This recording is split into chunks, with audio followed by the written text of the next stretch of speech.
ఆ? నమ్ముకున్న వాళ్ళేనా? భక్తిహీనుల ఆశ భంగం అయిపోద్ది. మరి దేవుని నమ్ముకున్న వాళ్ళకి ఆశ భంగం అయిద్దా, పాడైపోద్దా? మరి భక్తిహీనులు అంటే దేవుణ్ణి నమ్ముకుంటారు కానీ చెప్పిన విషయాన్ని చేయరు. అది భక్తిహీనత అంటే. భక్తిహీనత అంటే భక్తి, వాళ్ళకి భక్తి ఉంది, ఆచారంగా వెళ్తారు, అన్నీ మేము కూడా చేస్తామని చెప్తారు, కానీ ఏం చేస్తారు? చెప్పిన పని చేయరు. నీతిమంతుల ఆశ సంతోషం పుట్టించును, యథార్థవంతునికి యెహోవా ఏర్పాటు ఆశ్రయదుర్గము. ఇక్కడేంటి? యథార్థవంతునికి యెహోవా ఏర్పాటు అంటే మనము భక్తిహీనంగా భక్తి చేస్తున్నాం, ప్రేయర్ చేస్తున్నాం, గుడికి వెళ్తున్నాం, లేదా చర్చికి వెళ్తున్నాం, అవన్నీ చేస్తున్నాం, కానీ వాటిని పాటిస్తున్నామా? గుడికి వెళ్తాము, దేవుని మీద భక్తితో చాలా కూడా పెట్టుకొస్తాము, కానీ వెళ్ళి ఏం చేస్తాం? మళ్ళీ అవకాశం రాగానే అలాంటివి చేసాం, అబద్ధం ఆడాం, లేకపోతే దొంగతనం చేసాం, ఎవరిదైనా పక్కన వాళ్ళు పెన్సిల్ తీసేసాం, అవునా? లేదు చర్చికి వెళ్తున్నాము, సండే స్కూల్కి వెళ్తున్నాము, కానీ బుద్ధి మాత్రం మారలేదు. ఉపయోగం ఏముంది? అవునా? ఉపయోగం ఉందా? బుద్ధి మారాలి. భక్తి వరులు అంటే, భక్తిహీనులు అంటే ఎవరంటే దేవుని నమ్ముకున్న వాళ్ళే. మీరు అన్నట్టు కరెక్టే, మీరు చెప్పింది కరెక్టే. ఫస్ట్ నమ్ముకున్నారు కానీ వాళ్ళు ఏ విషయమైనా పాటించరు, ఏ విషయాన్ని లెక్క చేయరు. అవకాశం వచ్చినప్పుడు ఏం చేస్తారు? మళ్ళీ వెళ్ళిపోతారు. సో మనం ఏంటి? భక్తిహీనతలాగా వెళ్ళకూడదు. తర్వాత ఏముంది ఇంకా? యథార్థవంతునికి యెహోవా ఏర్పాటు. దేవుడు ఒక ఏర్పాటు చేస్తాడంటే, ఏదైనా మనకు ఆపద వచ్చిందనుకోండి, కష్టం వచ్చిందనుకోండి, ఆ కష్టంలో దేవుడు మనకి సహాయం చేస్తాడు, ఆదుకుంటాడు. ఓకే, ఈ బిడ్డ రోజు నన్ను ఆశ్రయం చేసుకుంది, నన్ను నమ్ముకుంది, లేదు ప్రతిరోజు వీడు చాలా కరెక్ట్గా ఉంటున్నాడు, ఈ పిల్లవాడు చిన్నప్పటి నుంచి నా మీద నమ్మకం ఉంది అని దేవుడు ఏం చేస్తాడు? వాళ్ళకి సహాయం చేస్తాడు. ఏదైనా మనం బాధలో కష్టంలో ఉన్నప్పుడు తప్పకుండా ఆయన సహాయం చేయకుండా ఉండడు. సో అది యథార్థత. ఏదైనా తప్పు చేశారంటే తప్పు చేయకుండా ఉంటారని యథార్థవంతులు అంటే కాదు, తప్పు చేస్తాం, మానవులం కాబట్టి తప్పు చేస్తాం, కానీ దాన్ని ఏం చేయాలి? మళ్ళా సరి చేసుకోవాలి. ఓకే, నేను ఈ తప్పు చేశాను, ఇంకోసారి చేయకూడదు అనేటువంటి ఆలోచనలోకి రావాలి. అదే దానిలో ఉండకూడదు. ఫస్ట్ క్లాస్ సరిగ్గా ఇంప్రూవ్ అవ్వలేదు, చదవలేదు, సెకండ్ క్లాస్కి వచ్చాక కష్టపడాలి, మళ్ళీ థర్డ్ క్లాస్కి వచ్చేసరికి ఇంకొంచెం పెరగాలి, రెగ్యులర్గా రావాలి స్కూల్కి, ఆబ్సెంట్ కాకుండా ఉండాలి. మళ్ళీ ఫోర్త్ ఫిఫ్త్కి వచ్చిన తర్వాత ఏం చేయాలి? ఇంకా బాగా హ్యాండ్ రైటింగ్ బాగా రాయాలి, చదవాలి, అందరికంటే ఫస్ట్ నేనే చెప్పాలి, రెగ్యులర్గా రావాలి, స్కూల్ ఉన్న రోజు కంపల్సరీగా రావాలి, ఆబ్సెంట్ పెట్టకూడదు. స్కూల్ ఉన్న రోజు ఆబ్సెంట్ పెట్టేవాడు ఎవడో తెలుసా? Indiscipline student. వాడికి క్రమం లేదు, వాడికి మర్యాద లేదు, అవునా? వాడికి చదువు మీద ఇంట్రెస్ట్ లేదు, చదవడం వాడికి అవసరం లేదు. వాడికి ఏం కావాలి? ఏదో పేరెంట్స్ చెప్తేనో, లేకపోతే మేడం కొడితేనో, లేకపోతే ఇంకొకరు చెప్తే అప్పుడు వస్తాడు. ఏదో ఒకరోజు విజిట్ చేసాం, అయిపోయింది, చాలు. కార్యక్రమాలు ఏం జరుగుతున్నా మళ్ళీ స్కూల్ ఎగ్గొట్టేసి వెళ్ళిపోతాడు. అలాంటి వాళ్ళు ఎప్పుడు ఇంప్రూవ్ అవుతారా? ఇంప్రూవ్ అవ్వరు, క్వశ్చనే లేదు అందులో. ఎవడైనా రోజు రెగ్యులర్గా స్కూల్కి వచ్చేవాడు ఖచ్చితంగా ఇంప్రూవ్ అవుతాడు. ఆడే యథార్థంగా అన్నాడు. పంక్చువాలిటీ, సిన్సియర్, వాడిని ఏమంటారు? Sincere student, punctual student. Punctual అంటే ఏంటి? స్కూల్ ఎన్ని గంటలకి? ఎన్ని గంటలకు చెప్పండి? ఫస్ట్ బెల్ 9:05కి ఫస్ట్ బెల్ కొడతాం, 9 లోపే రావాలి. That is sincerity. 9 లోపు రావాలి. మధ్యాహ్నం 1:30కి 1:40కి లంచ్, 12:40 to 1:40 లంచ్ అవర్. ఈ లోపే ఒక 5 to 10 మినిట్స్ వచ్చేయాలి ముందే. సో ఇలాగా సిన్సియర్గా ఏంటి దాన్ని పంక్చువాలిటీ అంటారు. తర్వాత చక్కగా యూనిఫామ్ వేసుకుని రావాలి, టై బెల్ట్ ఉందో చూసుకోవాలి, ముందే రెడీ అవ్వాలి. స్కూల్ కంటే స్కూల్ టైం అయిపోయి నాకు అది లేదు ఇది లేదా అది పరిగెత్తకుండా నాకు ఇది కనపలేదు, అది బుక్స్ అన్నీ ఉన్నాయా లేవా చూసుకోవాలి. తర్వాత అన్ని బుక్స్ పెట్టుకున్నామా, బ్యాగ్ ఉందా, లంచ్ బాక్స్ ఉందా, వాటర్ బాటిల్ ఉందా, ఇంకా టై బెల్ట్ పెట్టుకున్నామా, ఇవన్నీ కూడా ఏం చేయాలి ముందుగానే సర్దుకోవాలి. అమ్మతోటి, మమ్మీతో, డాడీతో వాళ్ళు చేయలేదు వీళ్ళు చేయలేదు అని పెట్టుకోకూడదు. మనమే ఏం చేయాలి, మనమే వాటన్నిటి మనం చేసుకోలేమా? ఎక్కడో చోట ఇసిరి పడేయడం, మళ్ళీ రేపు పొద్దున్న దాన్ని ఎత్తుక్కోవడం, నాకు కనపడలేదు వచ్చి ఇక్కడ ఏమైద్ది, దెబ్బలు పడతాయి, అవునా కదా?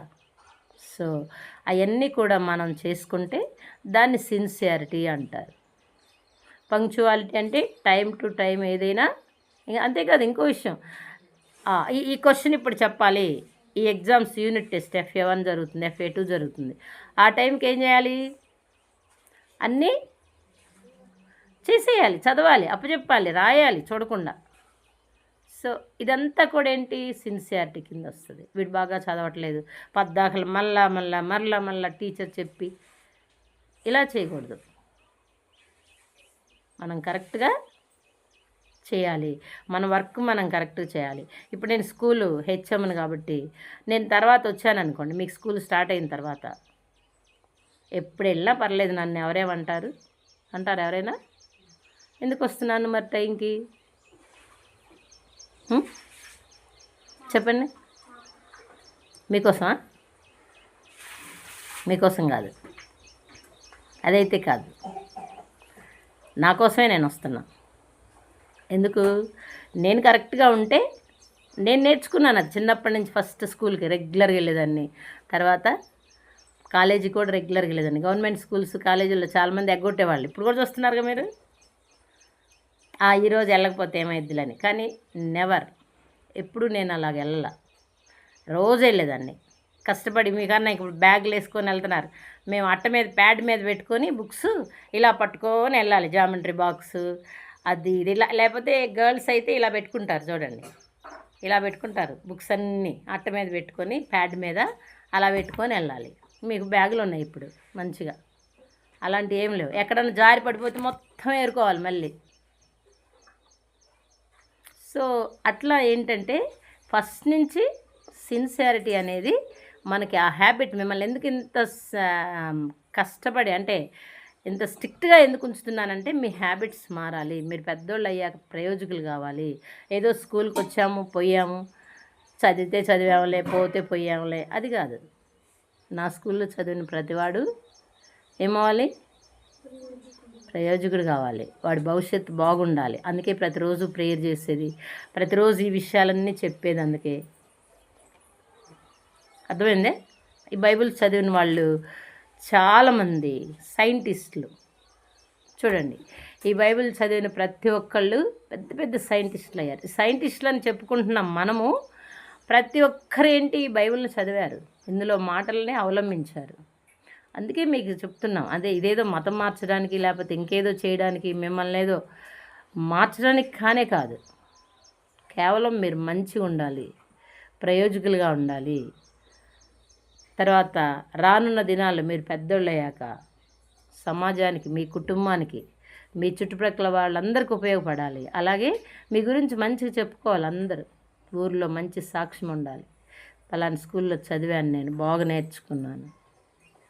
అందుకే మీకు ఇవన్నీ చెప్పేది. ఎందుకంటే కొట్టైనా బాధించైనా ఎలాగొకలాగా ఏం చేయాలి, వాడికి చదువు నేర్పాలి. అది యథార్థత, సిన్సియారిటీ, అప్రైట్. సో మన మనస్సు మంచిగా బాగా ఉంటే అప్పుడు దేవుడు కూడా మనల్ని ఏం చేస్తాడు, బ్లెస్ చేస్తాడు.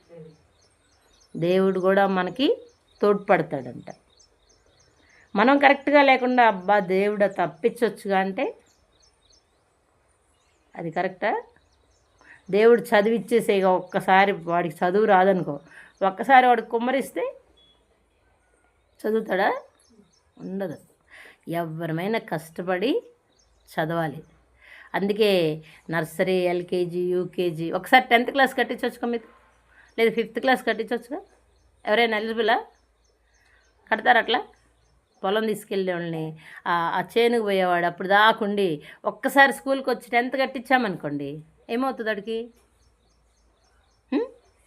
నేను ఇప్పుడు రాను, చిన్నప్పుడు 15 ఏళ్ళు అయిపోయిన తర్వాత వస్తాను, ఒకేసారి నేను 10th వెళ్ళిపోతానంటే ఏం జరుగుద్ది చెప్పండి?